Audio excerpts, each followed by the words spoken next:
नमस्कार मित्रांनो, मनी उपासनेच्या 5व्या सीझनच्या म्हणजे 5व्या वर्षातल्या ऑनलाईन प्रोग्रामच्या पहिल्या सेशनमध्ये मी तुमच्या सगळ्यांचं सहर्ष स्वागत करतोय. मनी उपासनेचा हा एपिसोड त्रिवेणी संगमावरती शूट केला जातोय. म्हणजे काय, आज आषाढी आहे. हा एपिसोड जो शूट होतोय तो आषाढीचा दिवस आहे. दुसरी गोष्ट, तुम्ही हा प्रोग्राम ज्या दिवशी बघणार आहे त्या दिवशी गुरुपौर्णिमा असणार आहे. आणि तिसरी महत्वाची गोष्ट की आपल्या कुटुंबामध्ये एका लहानशा लक्ष्मीचा जन्म झालाय आणि आषाढीच्या आदल्याच दिवशी ती आपल्या कुटुंबामध्ये सहभागी झालेली आहे. मीनलला कन्यारत्न प्राप्त झालेला आहे. म्हणूनच पांडुरंगाच्या प्रसादानं, गुरुवर्यांच्या आशीर्वादानं आणि या छोट्या लक्ष्मीच्या साक्षीनं हा पहिला एपिसोड शूट होतोय याचा मला अतिशय आनंद होतोय. तुमच्या मनामध्ये प्रश्न निर्माण झाला असेल की या ऑनलाईन सेशनचा हा जो पहिला एपिसोड आहे हा सगळ्यांसाठी ओपन का केला गेला. तुम्हाला सांगू, एकाच कारणासाठी हा ओपन केला गेला आणि ते कारण आहे तुम्हाला जागं करण्यासाठी. होय मित्रांनो, तुम्हाला ठाऊक आहे तुम्हाला काय मिळालंय? अहो, ज्या गोष्टी मागे सारं जग लागलेलं आहे, जग एक फॉर्म्युला शोधण्याचा प्रयत्न करतंय की आपल्याला आपल्या जीवनामध्ये यश मिळवण्यासाठी, पैसा मिळवण्यासाठी, स्वास्थ्य मिळवण्यासाठी, चांगले रिलेशनशिप्स निर्माण करण्यासाठी काही ना काहीतरी फॉर्म्युला हवा आहे. आणि तुम्ही सगळे इतके नशीबवान आहात की हा फॉर्म्युला तुम्हाला मिळालेला आहे. बऱ्यापैकी प्रमाणामध्ये तुम्ही तो अनुभवला देखील आहे. पण कदाचित हा तुमच्या जीवनामध्ये फार मोठा बँड बाजा वाजवत आला नसल्यानं, हा करण्यासाठी तुम्हाला फार काहीतरी घोर तपश्चर्या करायला लागली नसल्यानं आणि दिवसातले केवळ 10 मिनिटं तुम्ही त्याच्यासाठी वेचले असल्यानं कदाचित तुमच्या मनामध्ये त्याची जी व्हॅल्यू आहे ही कुठंतरी कमी झाली असण्याची शक्यता आहे असं मला वाटलं. आणि म्हणून मी ठरवलं की मित्रांनो, तुम्हाला या निमित्तानं जागं तरी करूया. कारण तुम्हाला जे मिळालेलं आहे ना, आजूबाजूला बघा जरा, तुमच्या लक्षात येईल असंख्य लोकांच्या गावी देखील नाहीये आपण जे काय करतोय. आणि आपण नुसतं काहीतरी करत नाही आहे, तर गेले इतकी वर्ष आपण काही ना काहीतरी इतकं विलक्षण अनुभवतोय. आणि म्हणून मनी उपासना केलेले जे लोक, विशिष्टपणे जे मनी उपासना केलेले लोक आहेत, यांनी त्यांच्या ह्या सगळ्या कोर्समध्ये काही ना काही निश्चित अनुभवलेलं आहे. म्हणजे काय की आपल्याकडं असं काहीतरी तंत्र आहे की जे तंत्र आपण आपल्यावरतीच वापरतो एका विशिष्ट पद्धतीनं आणि आपल्या प्रत्यक्ष भौतिक जगामध्ये त्याचे परिणाम आपल्याला दिसतात. ही काही साधी गोष्ट नाही. मला असं वाटतंय की त्याची व्हॅल्यू तुम्हाला वाटावी. तुम्हाला पुन्हा एकदा व्हॅल्यू वाटण्यासाठी, जागं करण्यासाठी मी आलेलो आहे. कारण मला हे जाणवतंय की माझं जीवन जे इतक्या संघर्षामध्ये मी घालवलेलं आहे, इतके संघर्ष, इतकं अपयश. अहो, पैसा म्हणजे पैसा दिसायला नाही कुठं. मला आठवतंय माझं घर चालायला त्या काळामध्ये 3,000 रुपये लागायचे महिन्याला. 3,000 रुपये. आणि माझ्यासमोर एवढा प्रश्न पडायचा की अरे हे 3,000 रुपये मिळवू कुठून. मित्रांनो, इतका जीवनाशी संघर्ष झाला की मला प्रश्न पडायला लागला की अरे लोकांच्या जीवनामध्ये पैसे येतात ते कुठून येत असतील आणि आपल्या जीवनामध्ये पैसा, यश अशी हुलकावणी का देत असेल. पण मी नशीबवान होतो आणि म्हणून मला काहीतरी विलक्षण कळलं. ते मी करायला लागलो माझ्या जीवनामध्ये आणि माझ्या जीवनामधल्या समस्या दूर व्हायला लागल्या. आणि मी नशीबवान आहे याच्यासाठी म्हणतोय की हे जे मला कळलं हे फक्त माझ्यापुरतं मी सिक्रेट ठेवलं नाही, तर जगासमोर ते इतके वर्ष वाटत आलो.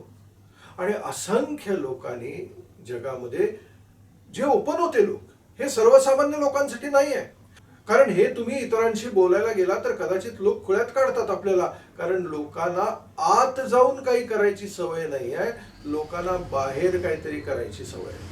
आणि हा फेनोमेनॉन आजचा नाही आहे, तर गेले शेकडो वर्ष लोक हेच करत आलेले आहेत की आपल्या जीवनामध्ये काहीतरी निर्माण करण्यासाठी आत न जाता बाहेर जात गेलेले आहेत. आणि इथं संत अनादी काळापासून सांगत आलेले आहेत की मित्रा, तुझं आहे तुझं पाशी, परी तू जागा चुकलाशी. आणि म्हणूनच मित्रांनो मला हे वाटलं की या सगळ्या गोष्टींची पुन्हा एकदा तुम्हाला जाणीव करून द्यावी. आणि तुमच्याकडे जी गोष्ट आहे त्या गोष्टीचा तुम्ही थोड्या थोड्या प्रमाणामध्ये तरी सराव करायला सुरुवात करावी. कारण काय आहे ह्याचं प्रेमिस काय आहे, कुठल्या सिद्धांतावरती आपण हे सगळं बेस केलेलं आहे हे मी तुम्हाला सांगणार आहे. पण निदान तुम्ही जागं व्हावं ही या मागची प्रांजळ भावना आहे. मित्रांनो, तुम्हाला ठाऊक आहे मनी उपासनेचा जन्म कसा झाला? 5-6 वर्षापूर्वी माझ्या मनामध्ये एक प्रश्न पडला की इतके लोक हे सगळे प्रोग्राम्स करतायत, वर्कशॉप्स करतायत, या सगळ्या लोकांना नेमकं काय हवं आहे? निदान मेजॉरिटी लोक तरी कशासाठी हे प्रोग्राम्स करतायत? आणि म्हणून मी एक दिवशी मिनलला प्रश्न विचारला की मिनल, हे इतके लोक आपल्याकडे हे सगळे प्रोग्राम्स करतायत, नेमके यांचे प्रॉब्लेम्स काय असतात? कारण तू इतक्या लोकांशी डायरेक्टली बोलतेस, कन्सल्टिंग मध्ये लोक तुझ्याकडे एवढ्या मोठ्या प्रमाणामध्ये येत आहेत, what is their fundamental problem? तर ती मला म्हणाली की 80% लोक माझ्याकडे जे येतात ते कोणत्या ना कोणत्या फायनान्शियल प्रॉब्लेम मध्ये अडकलेले असतात. एकतर त्यांच्या जीवनामध्ये काहीही केलं तरी पैसेच निर्माण होत नसतात. काही लोक तेवढेच पैसे घेऊन अनेक वर्ष खरडेगाशी करत असतात. काही लोकांच्या जीवनामध्ये प्रगतीच होत नसते, त्यामुळे पैसेच निर्माण होत नसतात.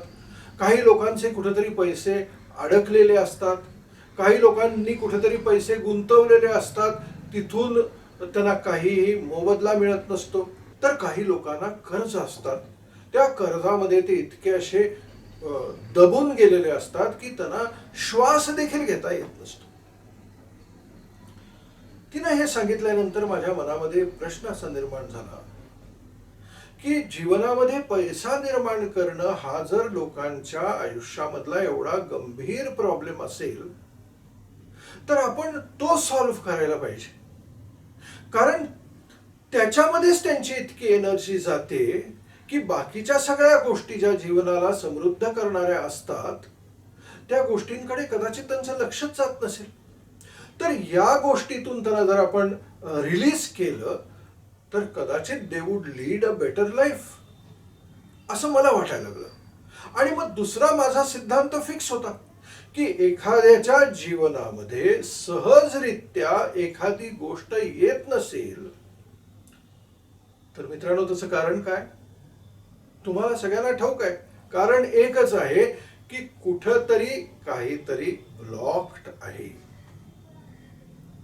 सो पैसे तुमच्या जीवनामध्ये येत नसतील किंवा पैशासाठी जीवनामध्ये जर संघर्ष होत असेल तर कुठल्या तरी स्तरावरती पैसा ब्लॉक होतोय. मग हा ब्लॉक जर रिलीज केला तर पैसा फ्लो व्हायला पाहिजे. आणि म्हणून मग ह्याच्यावरती विचार करायला लागलो आणि इथं झाला मनी उपासनेचा जन्म. मग प्रश्न पडला की ही कशा फॉर्मॅटमध्ये घ्यायची? कारण आजूबाजूला बघितलं तर काही लोक मनीवरती प्रोग्राम्स घेत होते, काही लोक 1 दिवसाचा प्रोग्राम, काही लोक 1.5 दिवसाचा प्रोग्राम. मी विचार केला की आपल्याला इथं पैसा निर्माण करायचा नाही आहे. लक्षात घ्या, this is a very fundamental point which I want you to understand. इथं आपल्याला पैसा निर्माण करायचा नाही आहे, आपल्याला काय करायचं आहे, ब्लॉक रिलीज करायचं आहे. म्हणजे मी नेहमी एक जे उदाहरण देतो की जर आपण नळाला एक पाईप लावली, नळ सोडला आणि पाईपमधून आपण पाणी बाहेर काढायचा प्रयत्न केला आणि पाणी जर व्यवस्थित बाहेर येत नसेल तर कारण काय असू शकतं, त्या पाईपमध्ये कुठेतरी ब्लॉक असू शकतो, तिढा पडला असू शकतो कदाचित. तो तिढा सोडवल्यानंतर काय होतं, पाणी फ्लो व्हायला लागतं. सो मला असं वाटत होतं की आपण पैसा निर्माण करण्यासाठी काही करायला नको, आपण ब्लॉक रिलीज करण्यावरती भर देऊया, पैसा विल ऑटोमॅटिकली फ्लो. पण मला असं लक्षात आलं की हे काय एक दिवसाचं काम नाही आहे, 1.5 दिवसाचं काम नाही, इट टेक्स टाइम. आणि दुसरी गोष्ट अशी की समजा 1 दिवसामध्ये 1.5 दिवसामध्ये मी तुम्हाला हा विषय शिकवला, तुम्ही काय करणार, तो शिकणार, घरी जाणार, एक 8 दिवस करणार आणि पुढं बॅक टू झिरो. म्हणून मला असं वाटलं की हे जर खरंच इफेक्टिव्ह करायचं असेल तर हे मॉनिटर केलं गेलं पाहिजे, तुमच्याकडून करवून घेतलं गेलं पाहिजे. आणि म्हणून मी आणि मीनलने डिस्कस केलं आणि मग मिनिमम किती टाइम आपल्याला लागेल हे निदान ब्लॉक रिलीज करायला. तर मला असं लक्षात आलं की कमीत कमी 15 तरी सेशन्स लागणार. मग 15 सेशन्स लागणार, पैशाची जोडणी कशी करायची, कारण हे जे प्रोग्राम्स मी बघितले होते ह्याची फी साधारण 20-25 हजार रुपये होती दिवसाची, 1.5 दिवसाची. मी म्हटलं आपण 15 सेशनची फी कशी तयार करायची, कारण मुंबई पुण्यासारख्या ठिकाणी ज्यावेळेस आपण असे प्रोग्राम्स करतो त्यामध्ये इतक्या गोष्टी इन्व्हॉल्ड असतात, इतके खर्च इन्व्हॉल्ड असतात की ती रक्कम फुगायला लागली. मग ती रक्कम लोकांच्याकडनं मागायची. मला असं वाटायला लागलं की अरे तुम्ही आधी अडचणीत आहे आणि तुम्हाला आणखीन अडचणीत कुठे टाकायचं. मग काहीतरी कॉम्बिनेशन करून 15 सेशन्स 16 सेशन्सचा प्रोग्राम डिझाईन केला आणि एवढेच 20-25 हजार रुपये चार्ज करायला लागलो. कारण मी म्हटलं की मला कॉन्फिडन्स होता की we will get it done. मला खात्री होती की हा ब्लॉक जसे तुम्ही रिलीज करायला लागाल तसं यातून तुम्हाला काहीतरी विलक्षण मिळणार होतं. आणि अशा पद्धतीत मनी उपासना मित्रांनो सुरू झाली आणि जसजशी ती पुढे गेली अनेक लोकांच्या जीवनामध्ये विलक्षण गोष्टी घडल्या. ध्यानी मनी नसताना अशा अपॉर्च्युनिटीज समोर आल्या की त्यांना देखील आश्चर्य वाटायला लागलं की अरे ये क्या हो गया. काही लोकांचे पैसे जे 8-8, 10-10 वर्ष अडकले होते ते रिलीज व्हायला लागले. काही लोकांना नवीन अपॉर्च्युनिटीज यायला लागल्या. काही लोकांचं जीवन जे स्टॅग्नेट झालं होतं, कुठंतरी असं अडकून राहिलं होतं, त्याला उभारी मिळाली, काहीतरी वेगळं घडायला लागलं. लोकांच्या जीवनामध्ये असा विलक्षण कॉन्फिडन्स निर्माण व्हायला लागला. मला आठवतं एका मनी उपासनेच्या सेशनमध्ये एक व्यक्ती ज्याला फार काहीतरी फायनान्शियल क्रायसिस बरेच वर्ष होते, त्यांनी मनी उपासना करायची ठरवली. कारण ऑलरेडी असा रुतला होता आणि मनी उपासना कंप्लीट झाल्यानंतर त्याचे काही फायनान्शियल प्रॉब्लेम सॉल्व्ह झाले नाही. मग मला एकदा भेटायला आला, मला म्हणाला सर मनी उपासना मी जर केली नसती ना तर मी निश्चित आत्महत्या केली असती.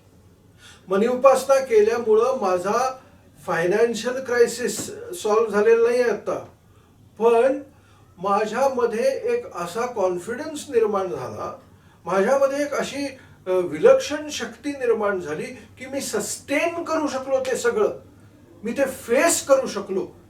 आणि म्हणून मला मनी उपासनेने फार दिलं. पुढे दुसऱ्या वर्षी परत तो मनी उपासना करायला आला, त्यांनी पुन्हा क्लेन्झिंग सुरू केलं. तिसऱ्या वर्षी पुन्हा मनी उपासना करायला आला, कारण हे 2 वर्ष करून त्याच्या जीवनामध्ये काय त्याला हवं तसं काही घडलं नव्हतं. तिसऱ्या वर्षी परत मनी उपासना करायला लागला. आणि मित्रांनो मला भेटला तो येऊन, मला म्हणाला सर एक अशी विलक्षण अपॉर्च्युनिटी माझ्या जीवनामध्ये आली, ज्या अपॉर्च्युनिटीमुळं माझा सगळा जो बॅकलॉग होता, इतक्या लोकांचे इतके पैसे देणं होतो मी, कोट्यांमध्ये माझं कर्ज होतं, हे सगळं तर आता भागलं जाण्याचे संकेत मला दिसत आहेत. कारण एवढी मोठी अपॉर्च्युनिटी माझ्या समोर आली आणि पुढच्या वर्षी मी पूर्णपणे यातून मुक्त होणार आहे. आणि the entire credit goes to cleansing. मी जे काय आत क्लीन करत गेलो, या मनी उपासनेच्या माध्यमातून मला जे मिळालं ती ही एक विलक्षण गोष्ट मिळाली आणि मी ह्यातून मुक्त झालो. त्यामुळे माझे आभार मानायला ही व्यक्ती आली. मित्रांनो, इतक्या गोष्टी जीवनामध्ये लोकांच्या घडल्या, विलक्षण घडल्या. आणि म्हणून मी सहज परवा विचार करत होतो की इतके वर्ष हे सगळे मनी उपासनाचा प्रोग्राम जे लोक करतायत, किती त्यांना फायदा झाला असेल, स्टॅटिस्टिकली किती फायदा झाला असेल. म्हणून त्याच्यावरती मी जरा अभ्यास केला आणि I would like to show you something very very interesting.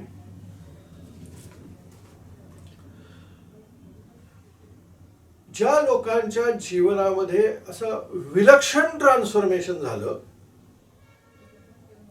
किती टक्के लोकांचं झालं? 38%. ज्या ज्या लोकांनी आतापर्यंत 5 वर्षामध्ये मनी उपासना केली, मी त्यांचं तुम्हाला स्टॅटिस्टिक्स सांगायला लागलोय.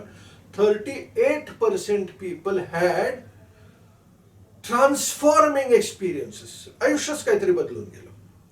त्याच्यानंतर इंटरेस्टिंग बघा, पहिल्याच सेशनमध्ये तुम्हाला तुमच्या इच्छा सांगितल्या जातात. इच्छा लिहा. 87% ऑफ पीपल, 87% लोकांच्या लिहिलेल्या इच्छांपैकी मॅक्झिमम इच्छा पूर्ण झाल्या. त्याच्यानंतर ज्या लोकांच्या जीवनामध्ये काही घडतच नव्हतं, जवळजवळ 76% people experienced some change. 83% people experienced a new opening. बघा काय गंमत आहे. म्हणजे काहीतरी इथं आत आपण करायला लागलेलो आहे आणि आपल्या जीवनामध्ये काहीतरी अशी दालनं ओपन होतात. म्हणजे त्यांचं रेग्युलर काम धंदा तर चालू होताच, त्याशिवाय काहीतरी नवीन ओपनिंग मिळाल्या. आणि आणखीन बऱ्याच इंटरेस्टिंग गोष्टी आहेत. सगळ्या गोष्टी तुम्हाला सांगत नाही, पण एक गोष्ट मला अशी जाणवली की 27% लोकांच्या जीवनामध्ये म्हणावं तसं काहीही घडलं नाही. आता इथं जवळजवळ 77% लोकांच्या जीवनामध्ये काहीतरी घडतं किंवा 78% लोकांच्या जीवनामध्ये काही ना काहीतरी घडतं आणि 28% लोकांच्या जीवनामध्ये काहीतरी घडत नाही. याचं उत्तर काय? याचं उत्तर एकच आहे. ते मी शोधण्याचा प्रयत्न केला की जे 28% लोक होते त्यांच्यापैकी रॅन्डमली मी शोधले आणि म्हटलं काय झालं बाबा, तुला का उपयोग झाला नाही? तर तो म्हणाला नाही, मी काहीतरी जी इच्छा घेऊन आलो होतो मनी उपासनेमध्ये ती घडलीच नाही, त्यामुळे मी पुढे मनी उपासना केलीच नाही, मी काय फार सिरियस झालोच नाही. दुसरा म्हणाला की नाही, मी काय फार सिन्सिअरली हा सगळा प्रोसेस नाही केला. आणि तिसरी जी कॅटेगरी होती ती म्हणाली की आम्हाला पैसे मिळवायचे होते, त्याच्यावरती आम्ही इतका फोकस केला, काय पैसे पण मिळाले नाही तरी काहीच झालं नाही. मित्रांनो, मगाशी पण मी तुम्हाला एक गोष्ट महत्वाची सांगितली, तीच आता रिपीट करतोय की मनी उपासनेमध्ये पैसे मिळवण्यासाठी काहीही करायचं नाही. मग काय करायचं आहे?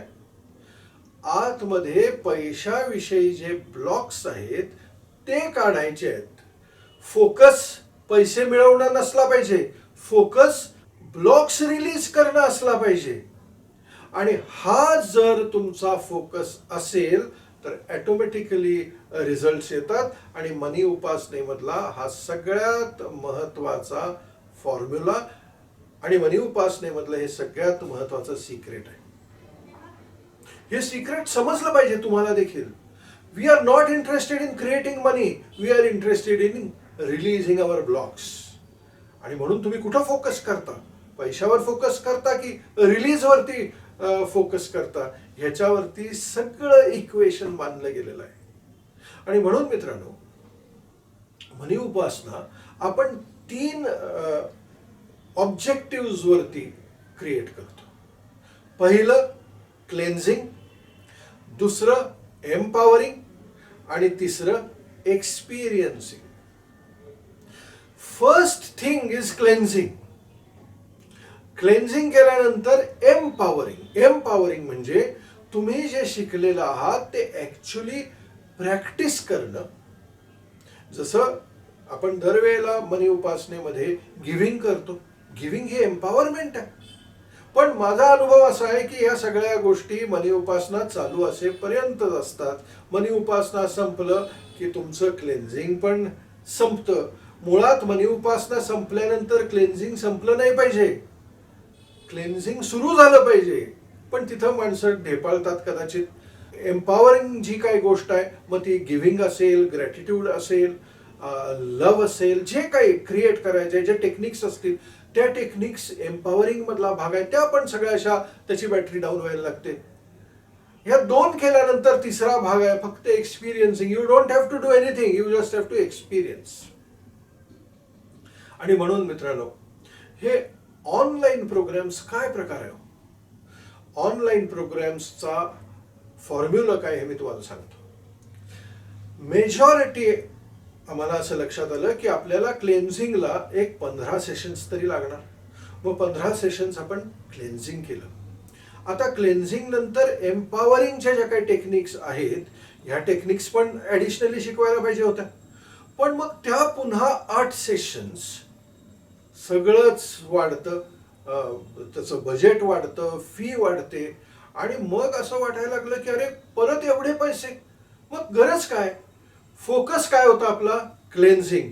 15 आठवडे क्लेन्झिंग करून घेतलं. मग हे जे उरलेली 8 सेशन्स होती, या 8 सेशन्स मध्ये एम्पॉवरिंगच्या काही अशा टेक्निक्स तुम्हाला शिकवायच्या ज्या तुम्ही वापरू शकताय डे टू डे लिव्हिंग मध्ये. आणि म्हणून ऑनलाईन मध्ये ही 8 सेशन्स इन्क्लूड केली गेली. कारण जे शिकवायचं आहे आणखीन एम्पॉवर करायला, ते शिकवायला आपल्याला त्या 15 सेशन्स मध्ये वेळ मिळत नाही. आणि तिथं जर ते आपण शिकवायला लागलो तर मग आपण त्या सगळ्या प्रोसेसवरती अन्याय करायला लागतो जो आपल्याला करायचा नव्हता.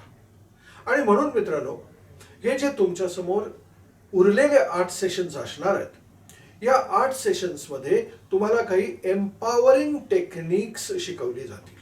उदाहरणार्थ, झोपेचा वापर कसा करायचा. एम्पॉवर होण्यासाठी झोपेचा जो पिरियड आहे तो कसा वापरायचा. काय आपण करू शकतो की जिथं झोपेमध्ये असं काहीतरी इन्स्टॉल करू शकतो ज्या गोष्टीने आपण एम्पॉवर होऊ शकतो. ही एक गोष्ट प्रामुख्यानं मी शिकवणार आहे तुम्हाला. दुसरी महत्वाची गोष्ट मित्रांनो, आपण 75% पाणी आहे, पण आपण जे पाणी पितो ना, ते पाणी आपल्या सेलमध्ये ज्या प्रमाणात जायला पाहिजे त्या प्रमाणात जात नाही. मुळात पाणी हे एक क्लेन्झिंग एलिमेंट आहे. मी तुम्हाला पाणी कसं क्लीन करायचं सो सेल्युलर मेमरी क्लीन होऊ शकेल, हे एक फार विलक्षण तंत्र या ऑनलाईन सेशन मध्ये शिकवणार आहे.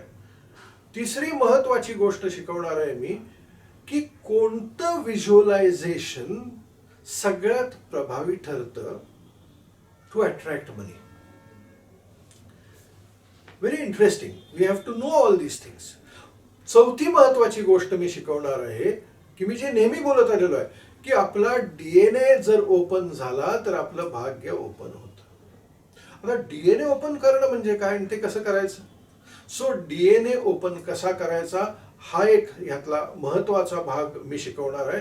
आणि 5वी गोष्ट, मेंदूमध्ये काही अशा ग्रंथी आहेत, त्या ग्रंथी जर स्टिम्युलेट झाल्या तर आपला हा जो प्रीफ्रंटल कॉर्टेक्स आहे हा जागृत होतो. आणि प्रीफ्रंटल कॉर्टेक्स जागृत व्हायला लागला की जीवनामध्ये चमत्कार घडू लागतात, असं ह्याच्यावरती संशोधन करणाऱ्या लोकांचा अनुभव आहे. आणि ह्या सगळ्या गोष्टी मी जे तुम्हाला शिकवणार आहे ना, ह्या मी फॉलो करत आलेलो आहे इतकी वर्ष. ज्या प्रोसेसेसनी माझ्या जीवनामध्ये पैशाची निर्मिती व्हायला लागली. मित्रांनो, तुम्हाला ठाऊक आहे, मी महिन्यातले 26 दिवस काहीही प्रॅक्टिकल काम करत नाही. मी चिंतन करतो. मी घरामध्ये बसलेलो असतो, मी चिंतन करतो, मनन करतो, वाचतो, काही बघतो, अपडेट ठेवण्याचा प्रयत्न करतो, पण मला कोणतंही प्रॅक्टिकल फिजिकल काम करावं लागत नाही फॉर 26 डेज. मी महिन्यातले 4 दिवस काम करतो.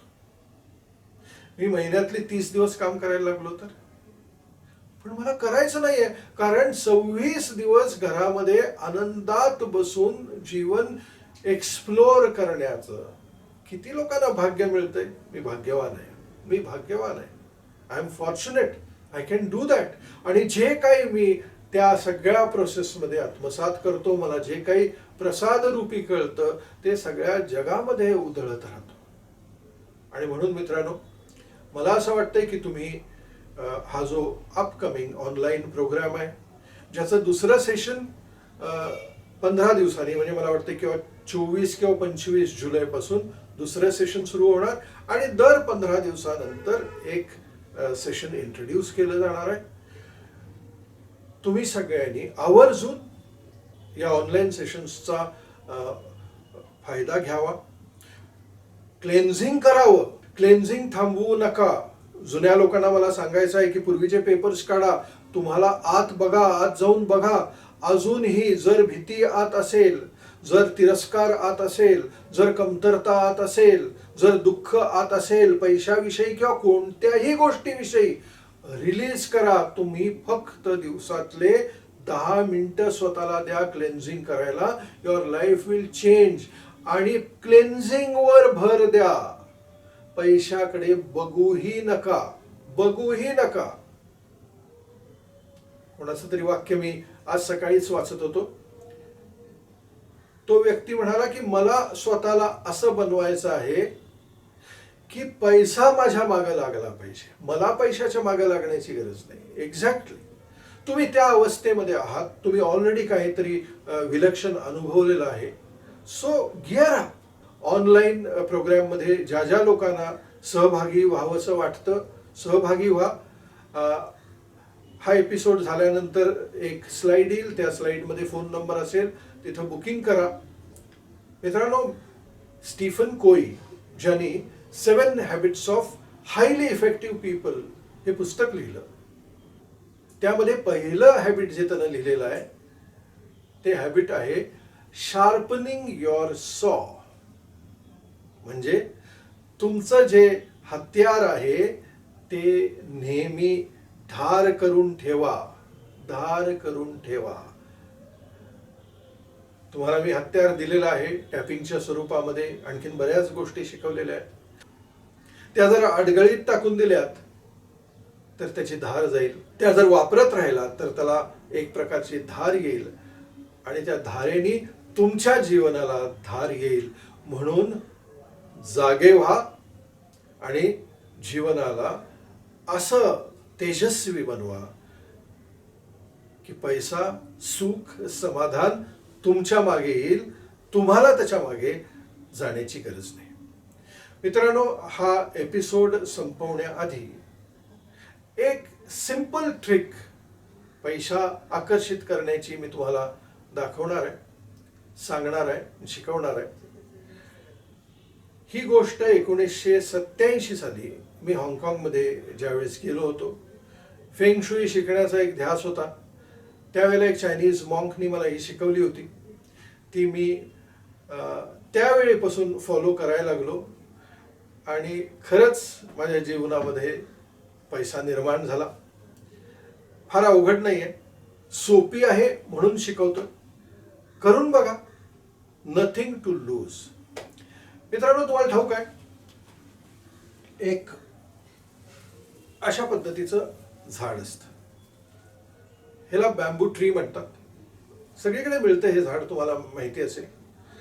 काय करा, हे असलं झाड आणा आणि त्या झाडाच्या हे असं काढा त्या ह्याच्यातून, आणि खालती पाण्यामध्ये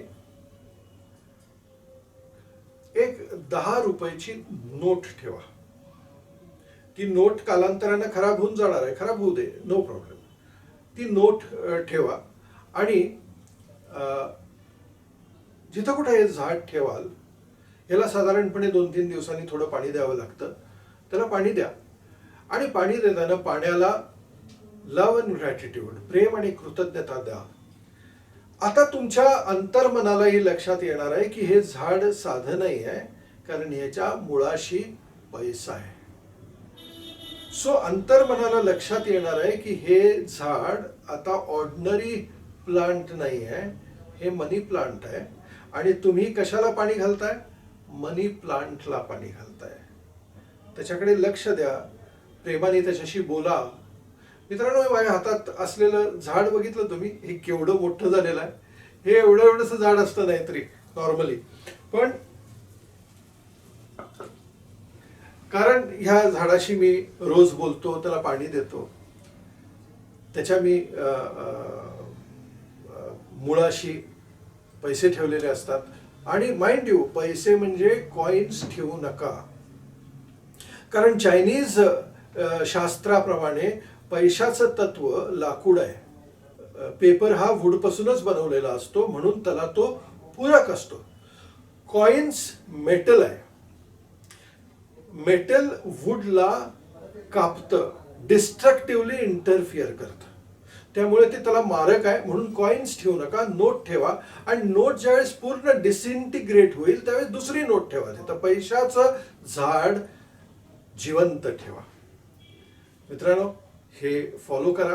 काहीतरी विलक्षण अनुभव यायला लागतील. आणि याच्यापेक्षा वेगवेगळे विलक्षण अनुभव येण्यासाठी पुढच्या ऑनलाईन प्रोग्राममध्ये नवीन काही ना काहीतरी विलक्षण शिकवणार आहे, त्याचाही अनुभव घ्या. आणि तुमचं शार्पन करण्यासाठी सप्टेंबरमध्ये महाबळेश्वरला जो कर्मा वर्कशॉप आहे तो चुकवू नका, कारण तिथं तुम्हाला जीवनाचा जो एक अंतिम फॉर्म्युला मला सापडला, समृद्ध जीवन जगण्याचा अंतिम फॉर्म्युला मला जो सापडला तो शिकवणार आहे. मला असं वाटतंय की तुम्ही सगळे नशीबवान आहात की या सगळ्या गोष्टी तुम्हाला त्या व्यक्तीकडून कळतायत ज्याने अपयशही बघितलं आणि आज जो पूर्णपणे समृद्ध आयुष्य जगत आहे. So gear up. सपने उन्हीं के पूरे होते हैं जिनके सपनों में जान होती है. सिर्फ पंखों से कुछ नहीं होता, हौसलों से उड़ान होती है. आणि म्हणून जिंदगी की असली उड़ान तो अभी बाकी है. अपने इरादों का इम्तिहान तो अभी बाकी है. अरे अभी तो नापी है मुट्ठी भर जमीन, आगे सारा आसमां अभी बाकी है. Thank you so much.